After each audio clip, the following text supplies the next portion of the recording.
ఈరోజు BJP party ఎట్లా తయారైందంటే KCR BJP పార్టీలో కేసీఆర్ గారి అనుకూల వర్గం కేసీఆర్ గారి ఒక వ్యతిరేక వర్గంగా చీలిపోయింది. రేవంత్ రెడ్డి గారి కోసం పనిచేస్తున్న వర్గం మనలో స్పష్టంగా బీజేపీ పార్టీలో కనిపిస్తున్నది. హైడ్రా విషయంలో కాంగ్రెస్ పార్టీ ఎంపీలు ఎమ్మెల్యేల కన్నా బీజేపీ పార్టీకి సంబంధించిన వాళ్ళు ఎక్కువ సమర్థిస్తారు.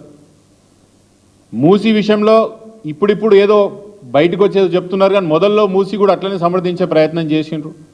అసలు లగచర్ల ఇన్సిడెంట్లో ఏం జరిగిందో తెలీదు.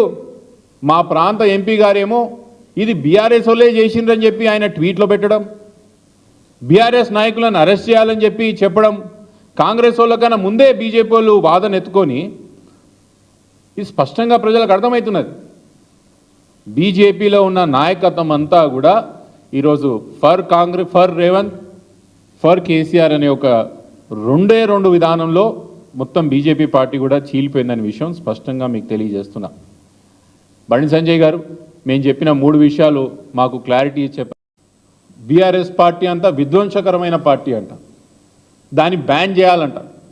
లగచర్ల జరిగిన ఇన్సిడెంట్లో కొడంగల్లో బండి సంజయ్ గారు నిర్ధారించేసారు, ఆయనే జడ్జి అయిపోయారు.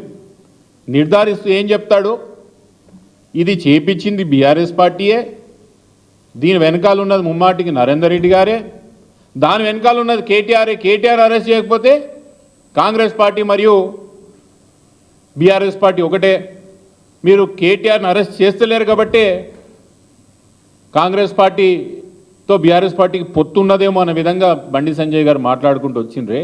చాలా విచిత్రమైన పరిస్థితి తెలంగాణలో.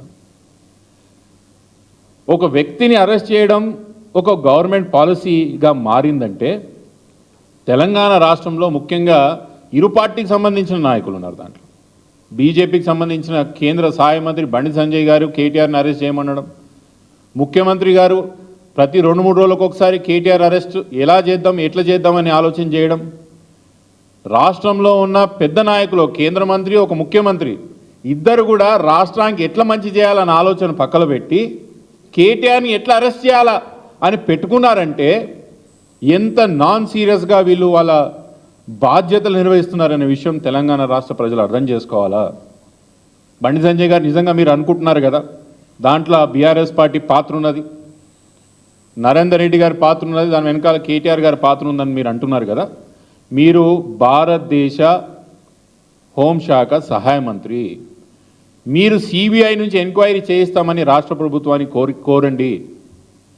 సిబిఐ ఎంక్వైరీ వేసి లగచర్ల వెనకాల అసలు ఏం జరిగింది, ఎవరి హస్తం ఉన్నది, ఎవరి కోసం భూములు వాళ్ళు అక్వైర్ చేస్తా అంటున్నారు, ఇవన్నీ కూడా నిగ్గు తేల్చండి అంట. నేను సిబిఐ ఎంక్వైరీ వేయించి అసలు లగచర్ల ఇన్సిడెంట్ వెనకాల ఎవరు ఉన్నారు, ఎవరు హస్తం ఉన్నది, ఇదన్నీ కూడా తేల్చే ఒక ప్రయత్నం చేయండి.